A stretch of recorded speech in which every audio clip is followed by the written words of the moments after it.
1.5 kilo weight വരുന്ന butter scotch കേക്കാണ് ഇത്. 1.5 കിലോ കേക്ക് വേണമെന്ന് കസ്റ്റമർ ആവശ്യപ്പെട്ടിട്ടുണ്ടായിരുന്നുള്ളൂ. സ്ക്വയർ കേക്ക് ചെയ്യാൻ തുടങ്ങിയപ്പോൾ 1.5 കിലോയുടെ ബേസും ഇല്ല, ബോക്സും ഇല്ല.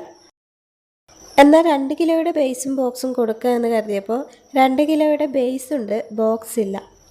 ബോക്സ് ഇല്ലാതെ ഡെലിവറി ചെയ്യാൻ പറ്റില്ലല്ലോ. എന്ത് ചെയ്യുമെന്ന് ഓർത്തിരുന്നപ്പോഴാണ് റെക്റ്റാങ്കിൾ കേക്ക് ചെയ്യാം എന്ന ഐഡിയ വന്നത്. റെക്റ്റാങ്കിൾ കേക്കിൻ്റെ ബോക്സും ബേസും ഒന്നും ഉണ്ടായിട്ടല്ല കേട്ടോ.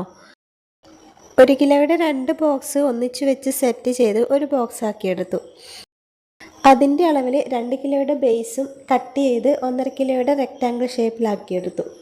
അങ്ങനെ ആ പ്രോബ്ലം സോൾവായി. 1.5 കിലോയുടെ റെക്റ്റാങ്കിൾ മോൾഡ് എൻ്റെ കയ്യിലില്ലാത്തതുകൊണ്ട് 1 കിലോയുടെ സ്ക്വയർ മോൾഡിൽ 1 കിലോയുടെ ഒരു സ്പഞ്ചും അതേ മോൾഡിൽ 1/2 കിലോയുടെ ഒരു സ്പഞ്ചും ഉണ്ടാക്കി കട്ട് ചെയ്ത് അഡ്ജസ്റ്റ് ചെയ്ത് വെച്ചു. ഒരു വെഡ്ഡിങ് കേക്കായിരുന്നേ. ഇതാണ് കേക്കിൻ്റെ ഫൈനൽ ലുക്ക് വന്നിട്ടുള്ളത്.